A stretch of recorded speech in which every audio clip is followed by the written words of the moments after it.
Are we recording? Okay, I think I'm recording. What's going on, everyone? I'm doing a video. I haven't been on here for a while. I thought, well, I'm working on a book, a pixeling book, and I thought,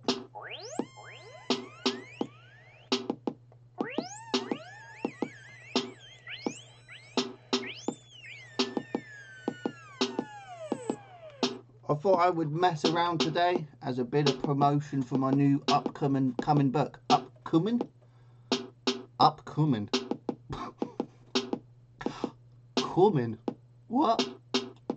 For my new upcoming book, which is, I don't know, it'll be out at some point. You have to keep an eye out for it, I guess. Look out for my name floating about in the internet.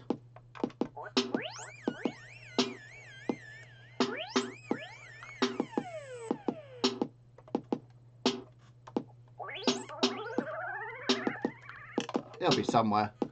I'll be selling it on Amazon, probably, a pixel art book, like a complete beginner book to professional. At the minute, you might be wondering, what the fuck? What's going on here?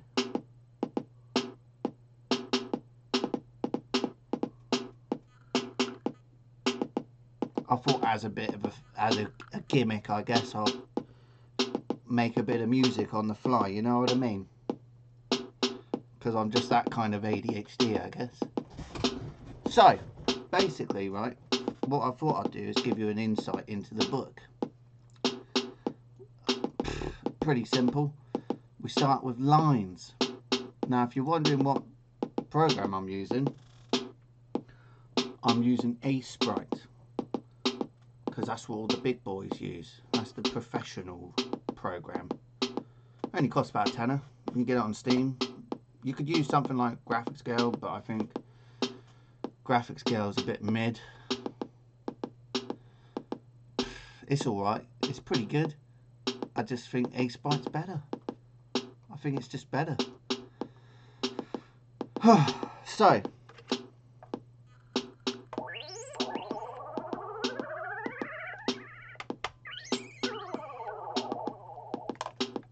it's pretty simple. When you load up Sprite, you get some gubbins that tells you to type in what size workspace you want, and then you come up with something like this: a worksheet, some colours, some tools. It's all in detail in my book, but this is more about pixel art rather than Sprite, how to use Sprite. You've got tools and stuff down here, look, on this right hand side, and everyone starts with lines of pixel. That's not weird, I promise. Snorting them up. That's what I was thinking in my head. Snorting pixels, lines of pixels, eh?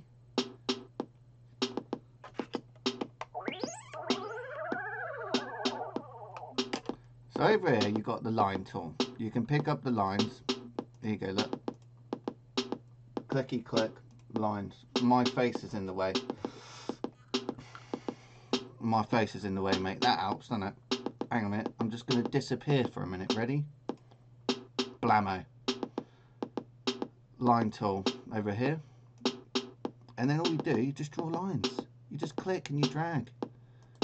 Easy enough, isn't it?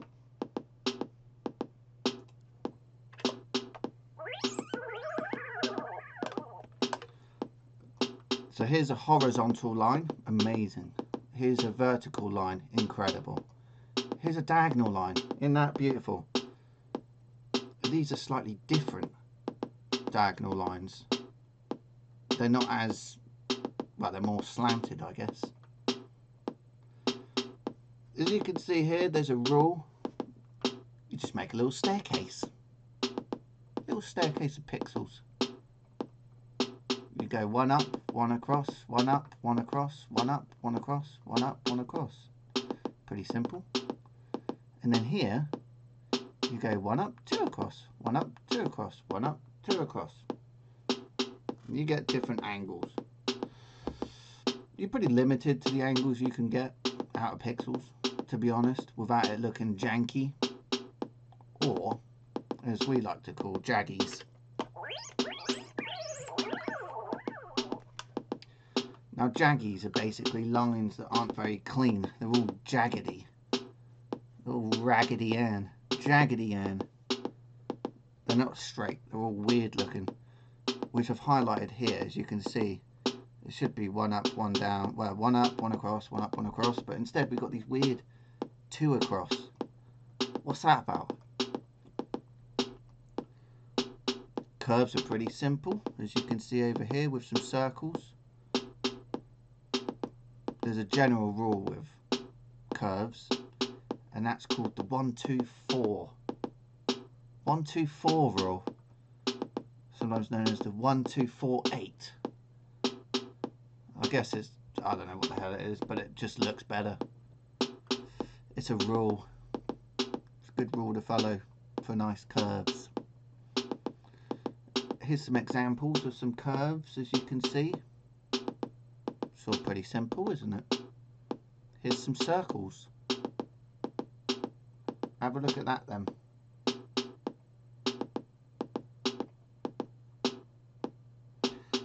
Just do a little something something here.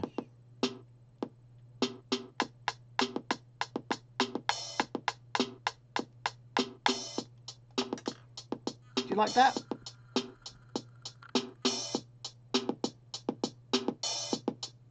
It's good, isn't it? So, check this out.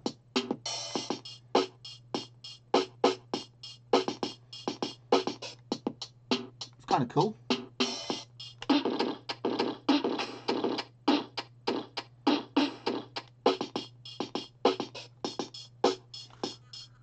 Right, let's have a look at anti-aliasing. Honestly, lines are super easy. They're not a problem at all. They're genuinely really easy to do. But check this out.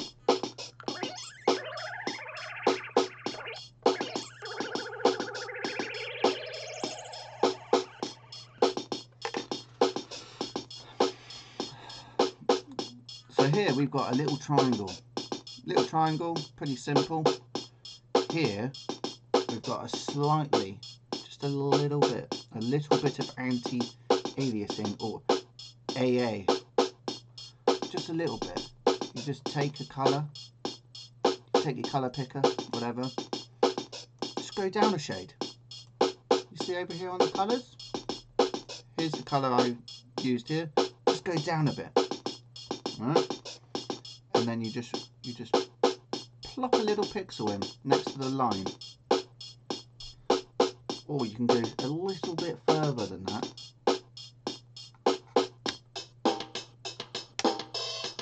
You can go a little bit further than that and decide to do another shade down and just pop it in that little line there.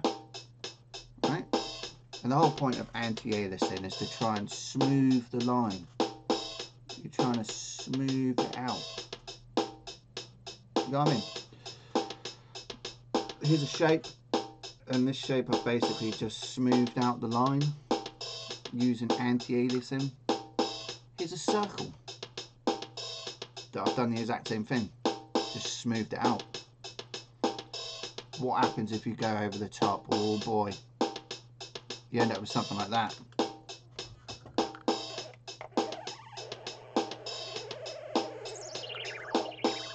That's not good.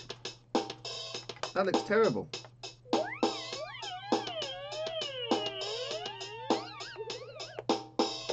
Doesn't look good. Looks like a weird sort of, I don't know, it just looks awful. What the hell?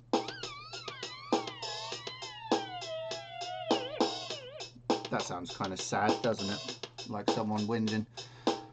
It's just too much. A lot of beginners, they tend to like grab the whole ramp and they stretch it out across the whole thing, and it just looks a bit dumb. If you're doing anti-aliasing, you want to like minimize it as much as possible. You don't really want to use too much anti-aliasing, really. a lot of the time I don't use it, not unless I really want to, and a lot of the time I can't be bothered. This here, right, this is called dithering. Right, so you've got two colours, and you wanna blend them together so that they become one. Right, two colours come together, they become one.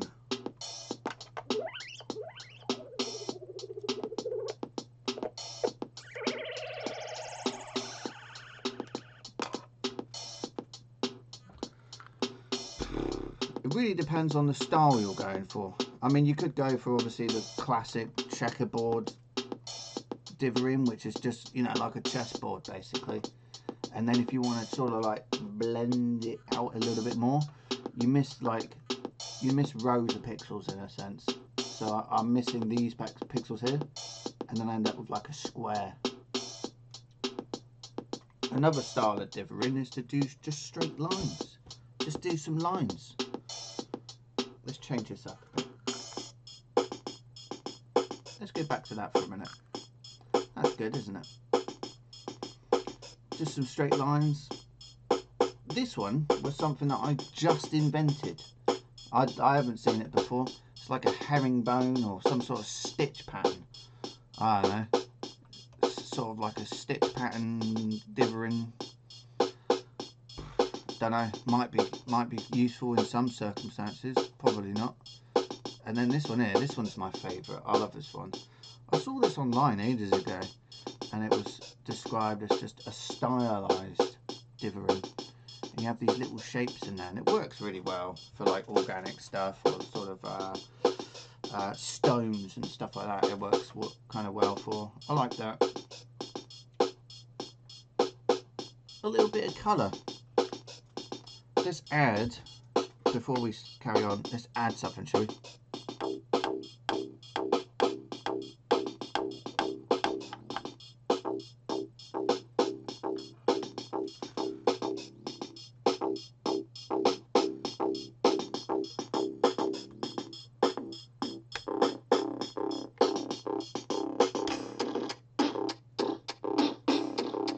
So colour, right? Colour, it's pretty simple really, but a lot of people, they just build like a regular ramp. So a ramp is like a collection of colours, and you ramp it. So all you do is you just increase the brightness. Beginners do this a lot. They don't tweak the saturation, they don't tweak the hue. So the saturation is just how much colour is in the colour. It's like if you take, I don't know, a dull colour, and you add more red, and it becomes more vibrant, right? That's all saturation is. How much pigment have you got in there, in that pixel? Do you know what I mean? And then the other thing will be the hue, which is basically, effectively, it's the rainbow. In fact, I can show you down here, right? If I grab this, I go to HSL. Don't use RGB. That's, if you're a noob, don't. You want to be a professional.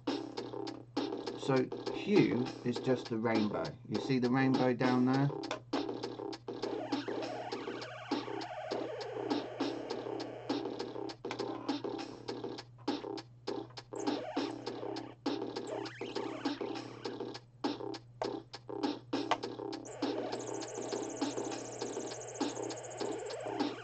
So the rainbow down there, right, is your hue, and then saturation down there is basically, you can see it goes from down this corner here, you can see it goes from grey to pink in this case, and I can change the hue, I can change the saturation, and then obviously the luminance, which just means how bright it is. This alpha channel here, don't worry about that for now, ignore the alpha channel. But if we study like this palette, which you can get from low spec, you can get a whole bunch of resources and stuff from low spec. This is someone's palette that I've ripped because I like it. You can see here what they've done is that they've ripped and they've hue shifted from this sort of yellowy whitish colour through yellow and red. So they've gone from sort of a purpley colour here to a more yellow colour here. Even the greys have a bit of colour in there. This is a little bit more purpley to yellow. The green goes from this yellowy white, I suppose. You could even kick in a little yellow there. It in general goes from like a yellowy green into like a purpley blue almost, down in the dark end. And then over here, this sort of pinkish colour looks like it goes from this sort of yellowy white down towards this sort of purpley brownish colour. And the same thing occurs here. You can see it starts off with this sort of purpley colour here, and then it moves through the reds up into the yellows. This grey here is very blue, it goes into the purple. This blue here sort of remains blue, but again it goes back into that purple. This yellow, this green goes down into purple again. This pink or purple, pinky purple goes into purple. So this one's interesting. This palette's interesting in that purple is sort of like a common denominator, and also so is this whitish yellow. So like the lights and the darks have a lot of sort of commonality. So there's a lot of what do you call it? What do you call it? Come on, brain. Think. Continuity. Congruence. It gels well. There's a good relationship across the palette. And then here, there's a dark here. Again, there's a dark and there's a light, right? And all sort of the hues and all the colours sort of tap into those lights and darks. So there's a good relationship going on in a palette. So when you pick your palette, you want to pick something that gives you a good relationship between colours. I'm going to do something here in a minute. It gives you a good relationship between the colours, and it also has a lot of hue shifting. You don't want just normal ramping. You want to play around with hue shifting. So let's look at shading.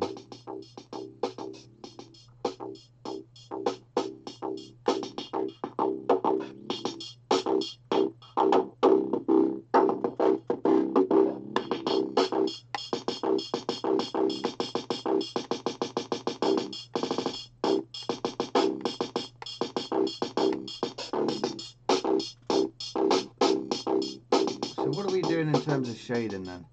Well, if we're doing something like a box, we have a dark side and we have a light side. So we have a dark front and a light top. A lot of objects and stuff typically have like an outline. And we want to have like something that indicates that this is an object that you'll bump into.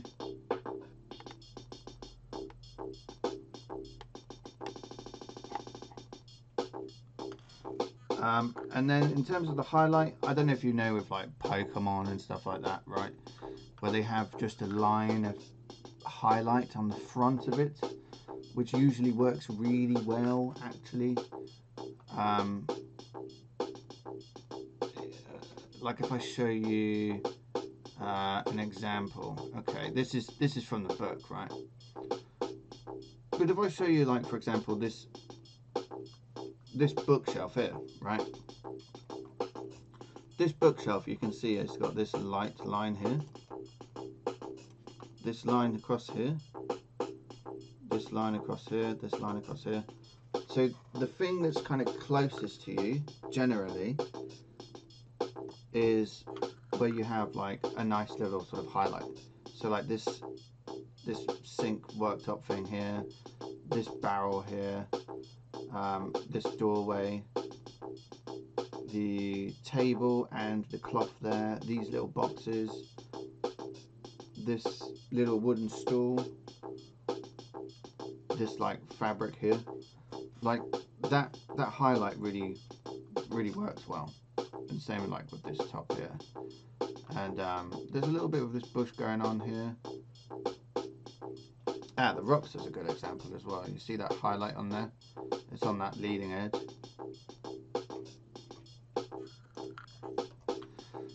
What you can do, once you get a little bit more competent, is you can go pick a dark colour.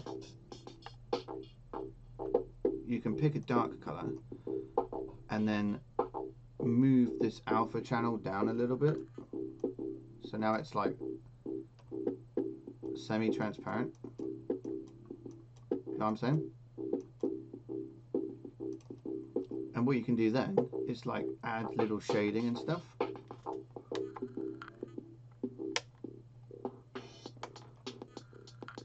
So here I've added shading on this front face, the face that goes down, and then the face that goes across, you know, the top of the box. I've done a little bit of shading here because I imagine it's like sort of receding into the distance a little bit. What you can do, if you don't want to do that, is you can add a little bit of maybe a complementary colour in there. So on the colour wheel, opposite to here, it's like a reddish orange. So opposite that, it's sort of like a bluey green. So I've just popped a little bit of bluey green in there, and you can see it looks pretty cool. It looks alright. It works. Spheres. Spheres are an interesting one because I'll show you what people usually do. Is that they do stuff like this. Now, if you're a beginner,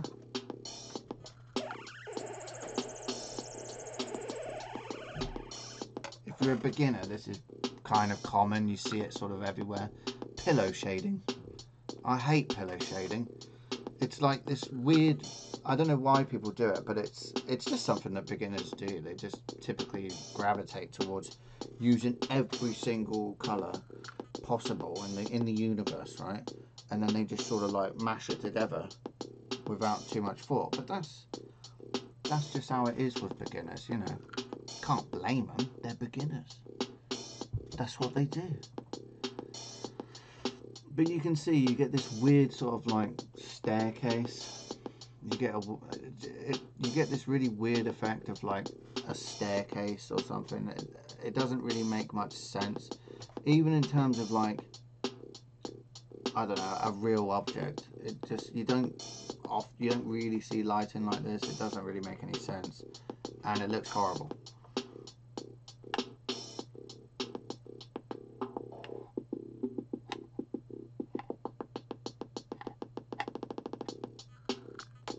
It just looks nasty.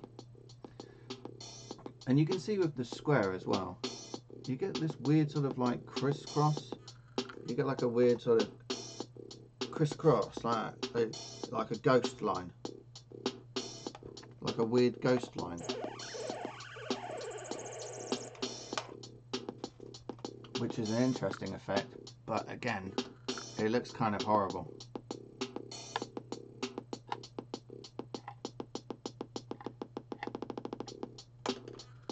Hey, that was kind of sick. Did you hear that? That was well good. Look, listen.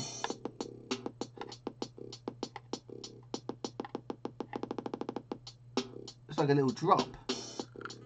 Okay, so a sphere, right? This is what you shouldn't do in terms of shading a sphere. This is what you should do, really. Is, well, you have a sphere. If it's lit from the top, the bottom half, it's generally like the bottom half that isn't really shaded. It's in, you know, in shadow. And you know, you tend to have like a hot spot somewhere on the sphere. You have like a hot spot. Ow, that's hot, right? And then underneath, right, you have like this ambient light, this sort of like reflection that's usually off of the surface or whatever. So you have like light hitting a table, reflects back, and it sort of illuminates the shadow side a little bit, right? So that's all I've done here. What I've done is I have a circle, start with a circle, light the top,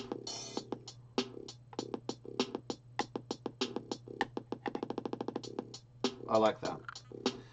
Then you got this hotspot here, and you can see it's not like pillow shading. Like I'm using these colours quite specifically, and I thought what might be quite cool is actually again to use this complementary colour idea again, but use that reddish, browny, orange sort of colour in a little bit of that sort of inclusion, ambient lighting, whatever you call it, right? And here's just another idea. I mean, this is just a bit of metal. So this metal thing here, I've started with just a really basic shape, block it in, added in a bit of shadow, added in a little bit of highlight, okay? And then I decided, actually, I want more highlight, right? That was the first thought. I want a bit more.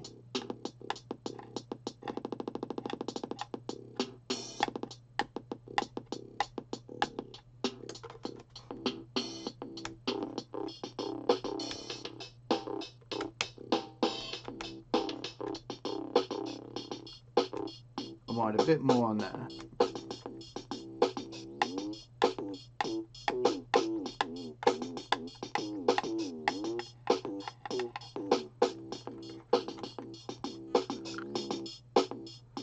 I wanted a little bit more highlight, and then I wanted to put on like very, very bright highlights on there because it's metal, so it's very shiny, and you can see it worked out pretty well. And then wanted to make like a little cube.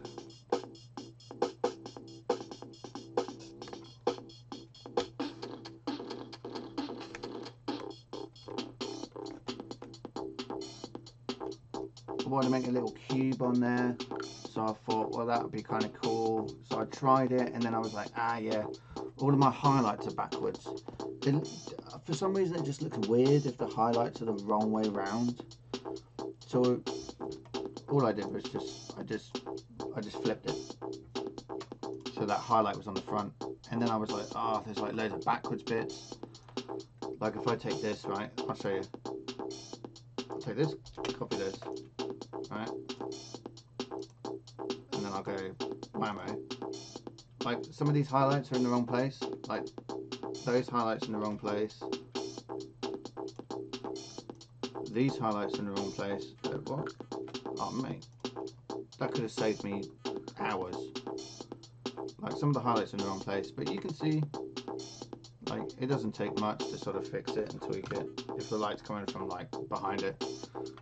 And then again, the front is just the same tile, but just made super dark with a bit of shade, and it looks kind of cool. It looks alright.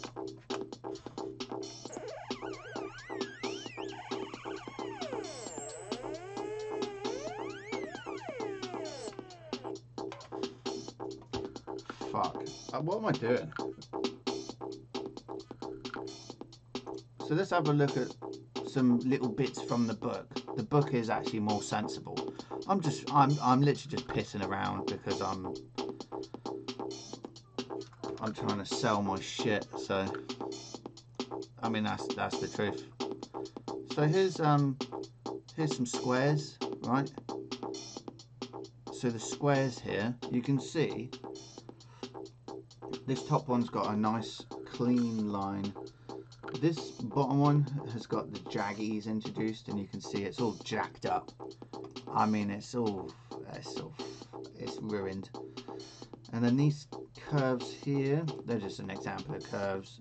This was an example of like some spikes I was talking about in the book, where you can create like nice sort of gentle curves, nice sort of spiky curves, or whatever you want to do. Some examples of colour and colour shifting and hue shifting.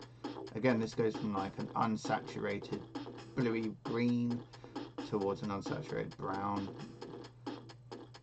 Perspective, didn't really actually talk too much on perspective, but it is in the book when it comes out. As you can see here, we've got, what's this? Oh yeah, it's like a cube rotating, that was the idea. And then sort of like, I don't know, like a city or something. I'm going to turn this way down now. Turn it down to brown town.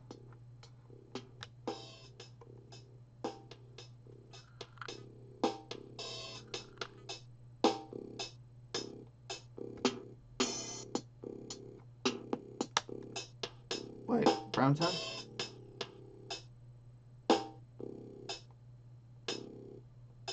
Brown town, right? Yeah?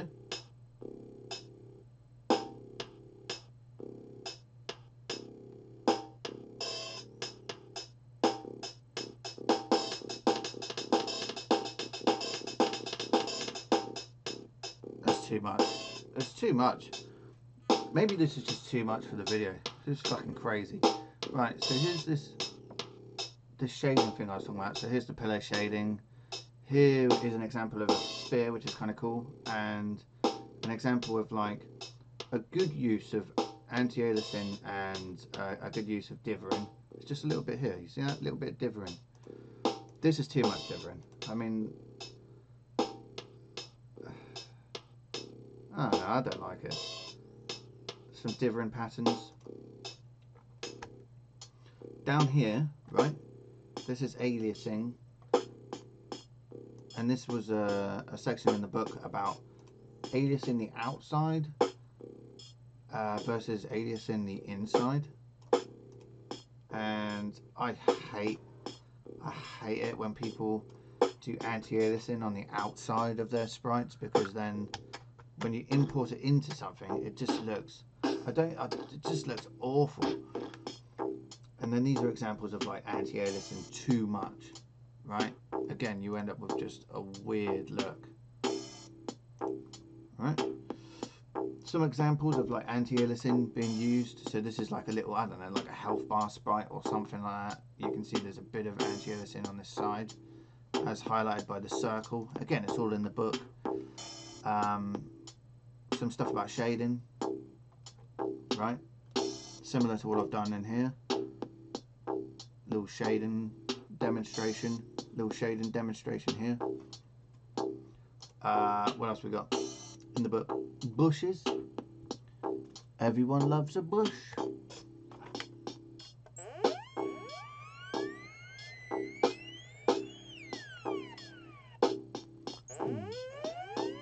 Bush.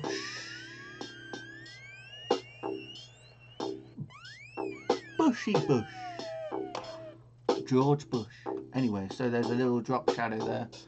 And then playing with the alpha again, I mean, you can do like glass and stuff, windows, water. You can do smoke it up. See what I mean?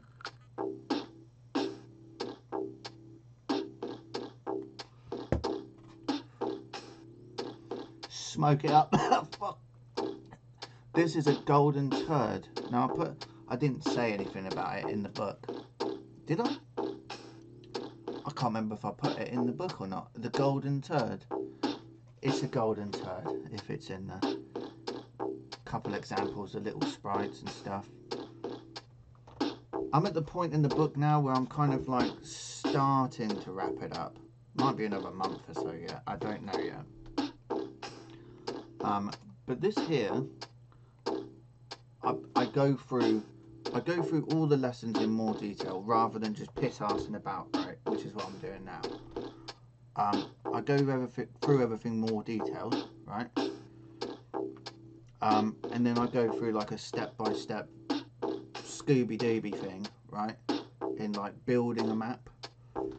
So here I started with walls, and then I started with the caps, the tops of the walls, wood grain and wood effects, and how to sort of work around that, and fabric,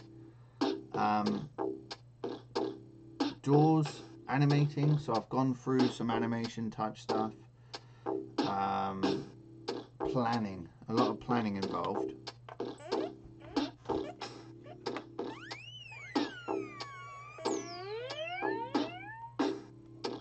Oh, that sounds cool.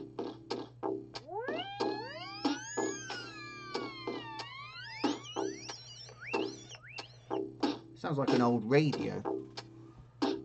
Some stone, some this, that and the other, shading, some planning, proportion. Proportion's always really important because people tend to mess up the proportion. They end up with like a small person and then like an enormous table, and you're kind of like,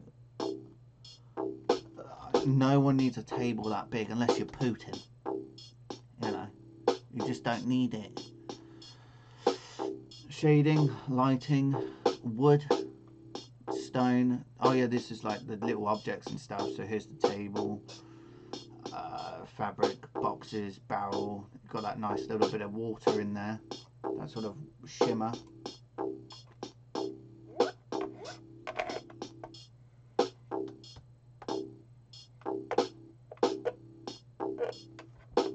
Bruh.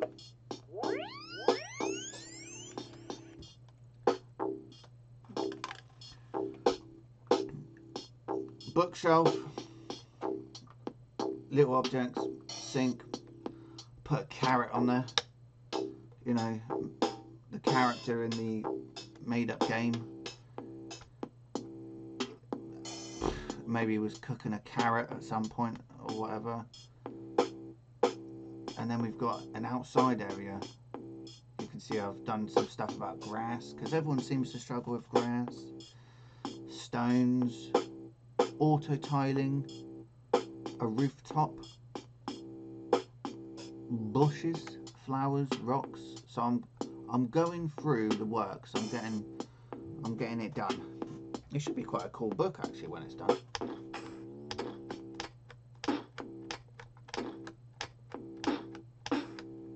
Should be pretty nifty when it's done. So anyway,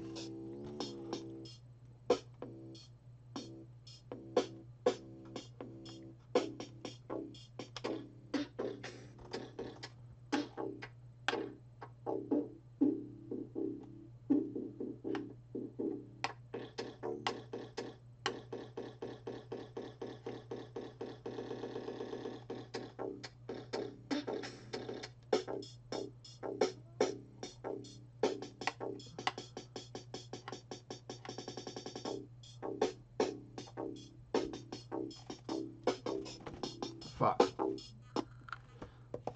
That can go now. That's too much. This is ridiculous. So anyway, if you want to buy my book at some point, you can go on Amazon, just type in Christopher Forgard or whatever the hell you want to type in, and you can find a whole bunch of books on there.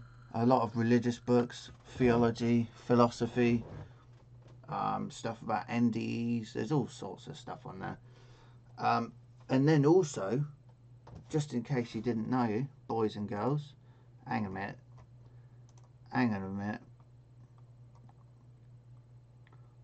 here it is. I've only got a game on Steam as well. You know, you can go on Steam and buy the game as well on Steam. It's an RPG.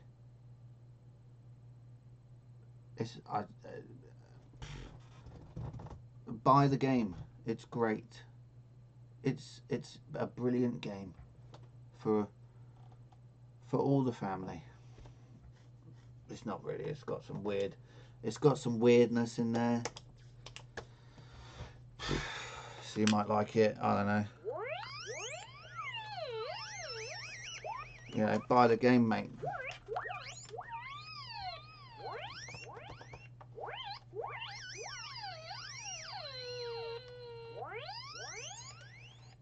So there we go. Little bit of pixeling, little bit of messing around, little bit of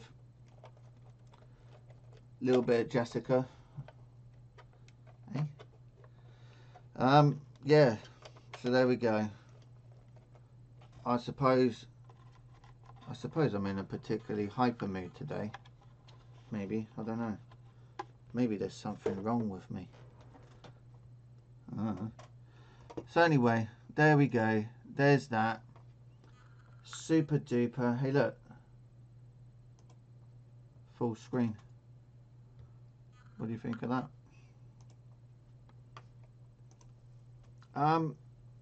Yeah, pixel art. You can check out my book. This video is literally just a muck around. If you enjoyed the video, then great. Thumbs up.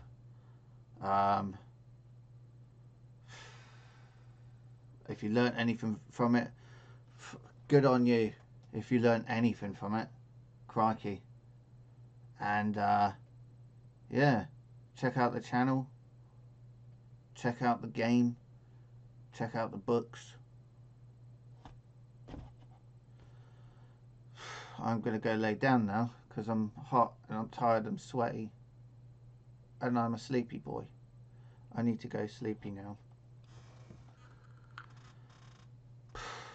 See you all later. Have a nice day. See you soon.